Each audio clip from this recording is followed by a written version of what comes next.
Baik semua, izin Abang Kakak dan teman-teman memperkenalkan diri. Perkenalkan nama saya Diana Ervina Putri dengan NIM C 20412410001.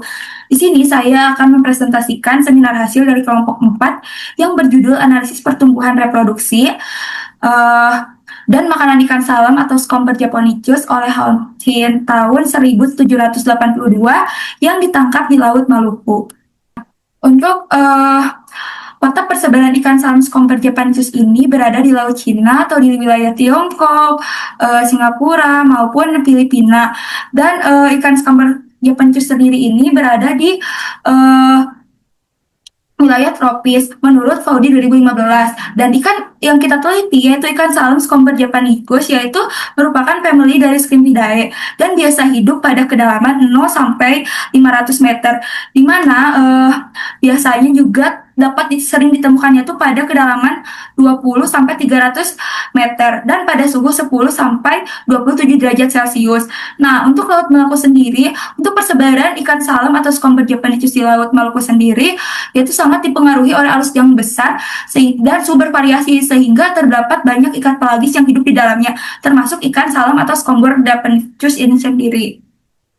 Nah, untuk metode atau waktu dan tempat, untuk praktikum laboratorium, praktikum pertumbuhannya itu pada tanggal 30 Agustus 2025, praktikum reproduksinya itu pada tanggal 6 dan 13 September 2025, dan untuk praktikum makanannya itu pada tanggal 20 September 2025 di Laboratorium Biologi Perikanan. Untuk praktikum kelasnya tuh, untuk analisis pertumbuhan pada tanggal 27 September 2025, analisis reproduksinya itu pada tanggal 1 November 2025, serta analisis makanannya itu pada tanggal 8 November 2005 di ruang MSPI, Departemen Manajemen Sumber Daya Perairan, dan Fakultas Perikanan dan Ilmu Kelautan. Nah, untuk alat dan bahannya itu bisa tertera yang ada di layar. Nah, untuk analisis datanya sendiri, untuk pertumbuhan kita tuh menghitung distribusi frekuensi panjang, serta hubungan panjang bobot ikan, serta faktor kondisi. Dan untuk di reproduksi, kita menghitung nisbah kelamin, tingkat kematangan gonad, indeks kematangan gonad, terus kita menghitung fekunditas, dan diameter telur. Nah, untuk di makanan ikan sendiri, kita tuh menghitung indeks propoderens atau IP, menghitung tumpang tindih, luas relung, hubungan volume dan panjang usus relatif, serta indeks stomata atau ISC. Nah, untuk prosedur pertumbuhan, kita tuh yang pertama menyiapkan alat dan bahan, lalu kita memburai ikan tersebut. Setelah memburai ikan tersebut, kita ambil gonad dan ususnya. Setelah itu, gonad dan ususnya tuh disimpan di botol jar dan diisi formalin, lalu disimpan di area laboratorium di praktikum. Nah, untuk prosedur reproduksinya sendiri, kita tuh membagi gonad yang telah diformalin tadi menjadi 3 bagian, yaitu anterior, middle, dan posterior.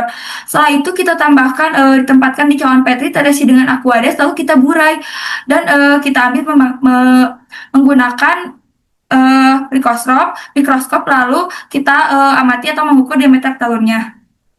Nah, untuk prosedur makanan ikan sendiri, kita tuh mengamati makanan ikan tersebut tuh melalui mikroskop, lalu kita identifikasi menggunakan bukunya. Nah, untuk hasil dan pembahasan pertumbuhan.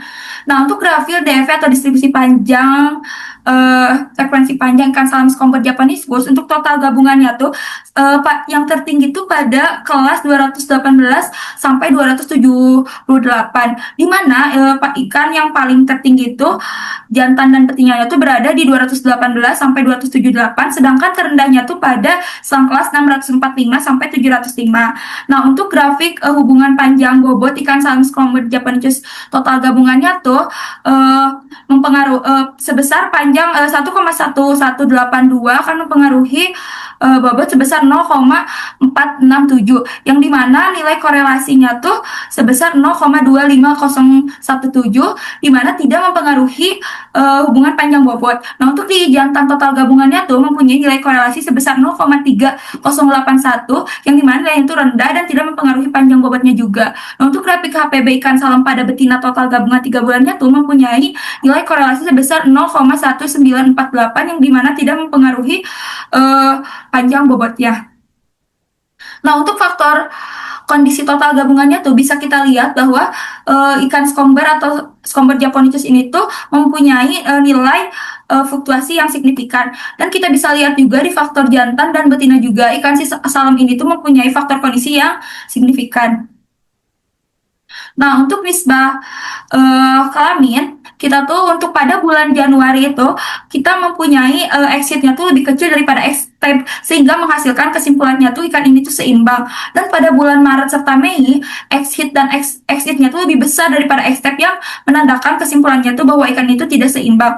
Nah, untuk grafik TKG jantan dalam 3 bulan ini tuh menunjukkan bahwa TKG-nya tuh didominasi pada TKG ketiga. Dan untuk grafik TKG betina dalam 3 bulannya tuh menandakan bahwa TKG-nya tuh didominasi oleh TKG 2. Dan mohon maaf, kelompok kami juga tidak menyediakan tabel yang dimana tabel kita tuh mempunyai tabel alometrik negatif. Kenapa alometrik negatif? Karena pada tadi nilai HPB-nya tuh dari total jantan betina itu tuh mempunyai nilai yang kurang dari 3, B-nya tuh kurang dari 3 yang dimana menghasilkan alometrik negatif. Nah, untuk grafik IKG jantan dalam 3 bulannya tuh bisa kita lihat bahwa TKG-nya tuh didominasi pada TKG 1.